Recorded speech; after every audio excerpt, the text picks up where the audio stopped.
Hello, my name is Dancey and I'm a candidate for the Reading Specialist program. This interview will be interviewing a teacher who's been a reading specialist. She's had over 5 years of experience, and this is for the Education 520 class for the assignment research coding interview. One. Okay. All right, my name is Kelly Griffith, and I was in the classroom for about 17 years. I taught first grade for probably 11 or 12 of those years, and then I was a reading specialist.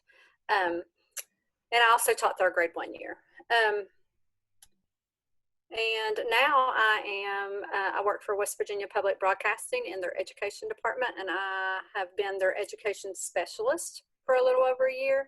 And I recently just took a new position as their director of education. So that is where I'm at now. And do you want to? Yes. Okay.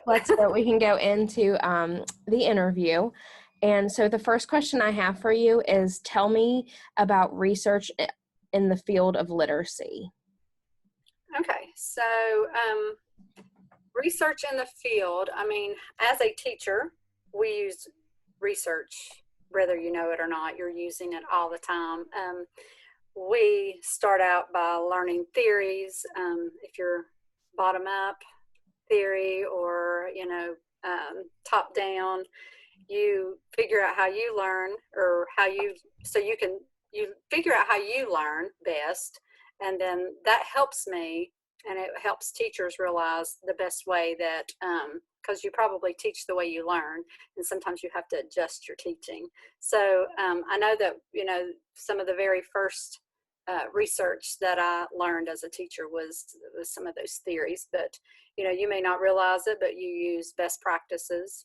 You're trying to figure out best practices for your students. You're looking at interventions, the newest strategies, professional development. Trying to think of some others that you probably use and you don't even realize they're all research based. So in the field of literacy, I think we lean heavily on research to make our choices in the classrooms as teachers. Do you share literacy with others? Yes. Recently, we there was some women at the last school that I worked with last spring, actually, and we were looking at some action research in our school as a staff, and we had taken our scores from the year before and looked at where and I don't know how familiar everyone is with action research, but it's just a great way to look at and analyze what you're doing personally. And as a school, we wanted to look personally into our school and see what was going on. We had some low test scores that seemed to bother us, and they were kind of weaved throughout the third, fourth, fifth, and sixth graders. So we looked at those and we found a common thread, which was vocabulary. And as we looked at those test scores, we tried to define the problem. The school that I was at was a very rural area. The kids were very limited. Their experience was little to none, other than just where they lived on their farm or out on the ridge. They might go to town every now and then, but their vocabulary was very limited to just their lifestyle.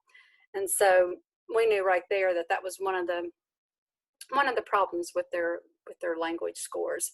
So as a school, we looked into defining that problem, and then we looked on how we could adjust what we're doing in our personal classrooms to help guide our instruction.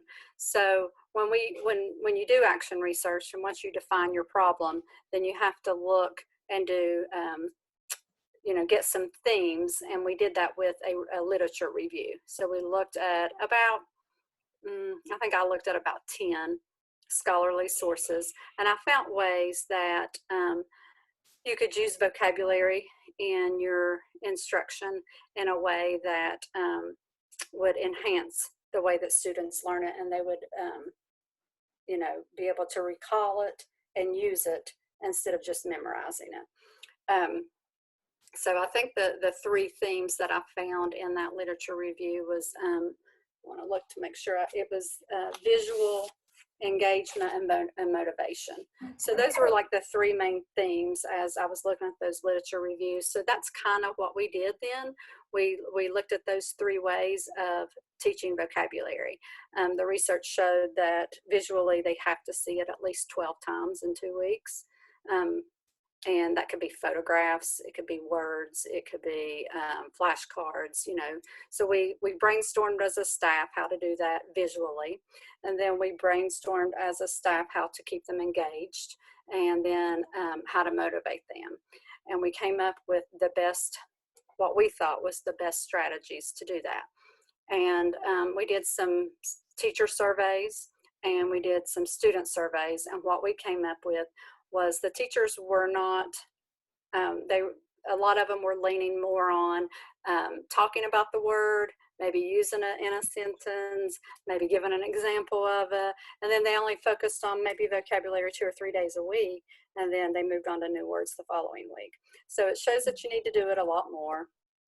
And one of the things that we found out was interactive games with vocabulary was one of the things we brainstormed about, and that's what we focused on.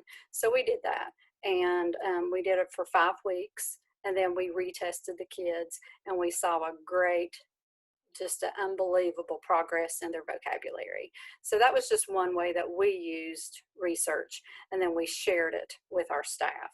There was a group of us that wanted to do that, and we shared, the games that we made, and the good and the bad. Not all games are created equal, so it had to be intentional. The game had to be very designed, very intentional. But that was one way that we thought we could help the kids out here with some vocabulary instead of just rote learning. And we made it just really personal, and then shared it with our staff. And then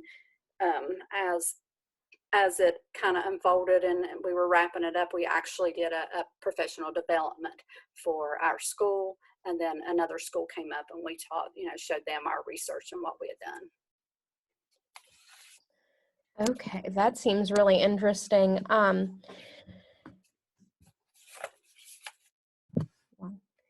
Okay, for my last question is that, does literacy research affect your profession?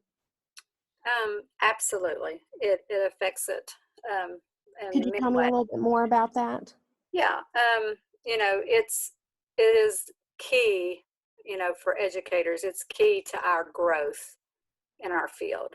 So we look at what's been done before. We look at what we're doing. We assess and monitor all the time and do, whether you know it or not, you're doing a little research of your own. And it guides how we instruct our students, and what we see is working, and what may not work, we don't, we change it so that we can reach our students and figure out the best way to get them to proficiency or mastery. I think that it's how we share what we know works. I think that and what doesn't work, like I said, it definitely guides. It's evidence-based, so it guides all of our decision making in the classroom. Well, thank you, Kelly, for your time, and I found it very interesting about your action research. Yes, I did too. I actually enjoyed that a lot. It was kind of neat to get. There was about 4 of us on the staff, and so it was really interesting what we found out and was able to share. And I think it provides a way, this interview, a way for other teachers to show that they can conduct an action research. And yeah, I think it's getting more and more common, and I think it's just something that we probably already, good teachers do it anyways. You figure out what your kids need and how to reach them, and what you're doing and how it's either reaching them or it's not. So I think we do a lot of it anyways, but to get a team together and do it for your school, looking at your scores, it was really a neat experience. Well, thank you, and I hope you have a good day. All right, you too, Dancey. Take care. Okay, bye.